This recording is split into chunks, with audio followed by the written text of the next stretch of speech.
Hi, my name is Megan Nolan. In this video, I'll be discussing 5 children's books that relate to the American Revolution.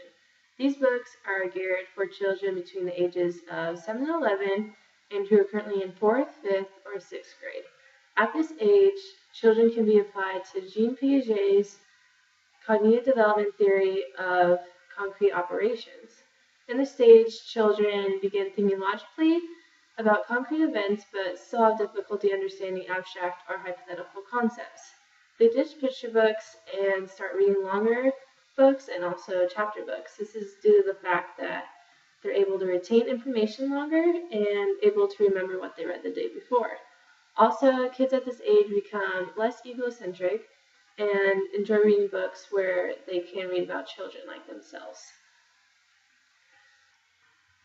Children at this age can also fit into Erik Erikson's psychosocial development theory of industry versus inferiority. At this stage, children want to achieve success, and they do this by working in agreement with others. However, at the same time, even though they want to achieve success, they're often measured against their peers, sometimes making them feel mediocre or inferior. In other words, the children desire both personal achievement along with acceptance and friendship.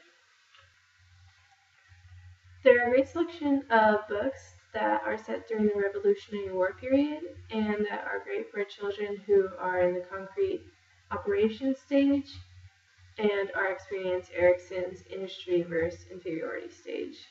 These books I talk about include Can't You Make Them Behave, King George, and Writing the Constitution by Jean Fritz, George vs. George, The American Revolution as Seen from Both Sides, written by Rosalind Scheinzer, and American Revolution for Kids, A History with 21 Activities by Janice Herbert, and another book written by Jean Fritz called And Will You Sign Here, John Hancock.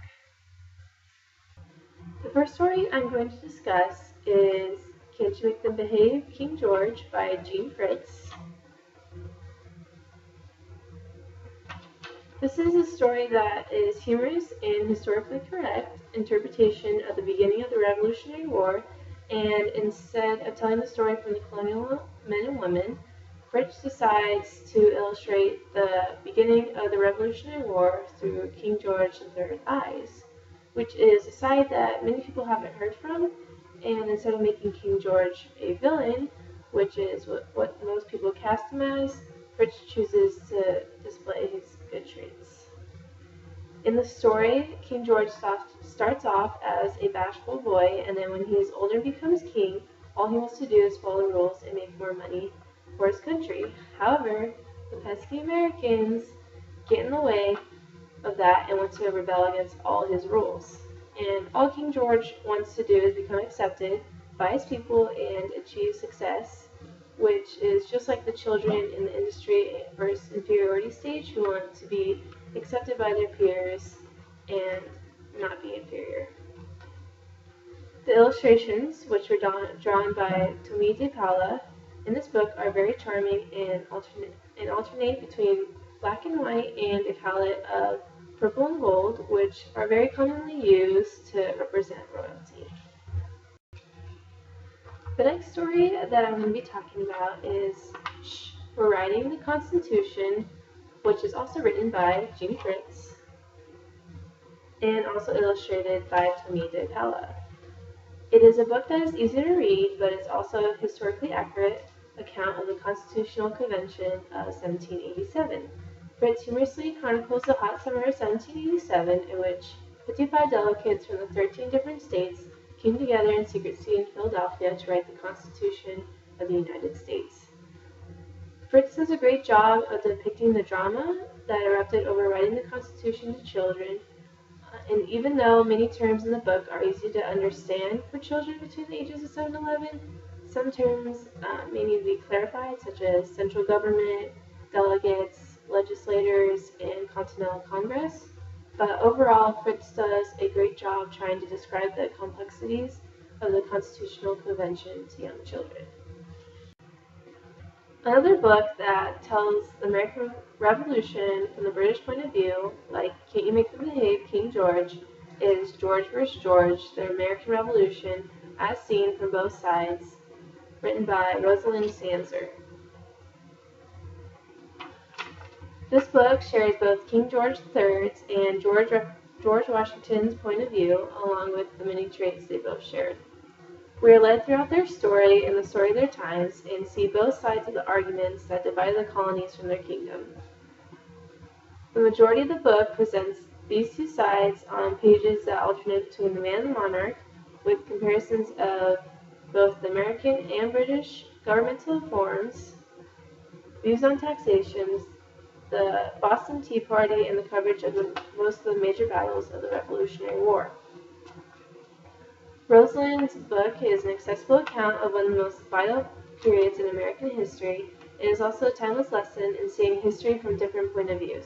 She uses art, text, and first-hand accounts to illustrate how history should never be condensed into naive conflicts between the good guys and the bad guys.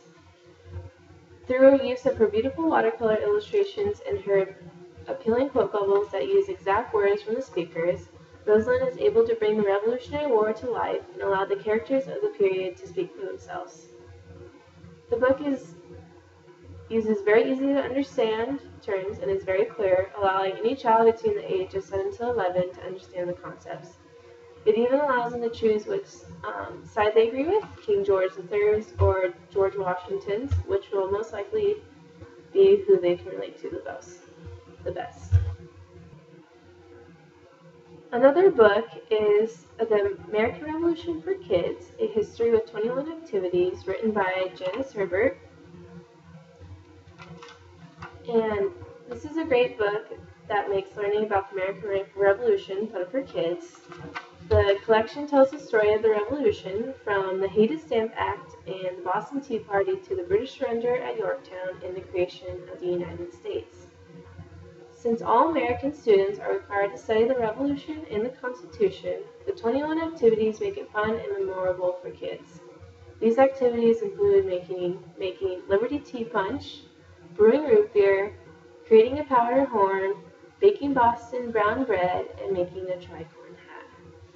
Since children in the industry versus inferiority stage want to work with others and create friendships, the activities in this book are perfect for children in this select Erickson stage, since they are able to do the activities with others and have fun when doing it.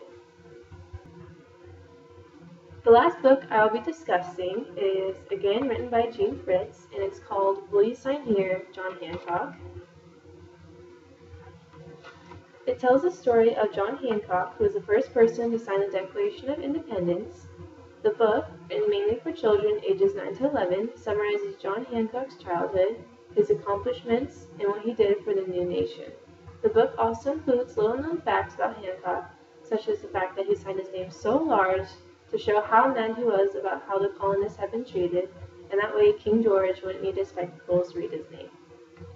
They are the perfect reading level for children who are ranging from 4th to 6th grade, and the book offers a great look into early America with a good dose of entertainment to really spark children's interest.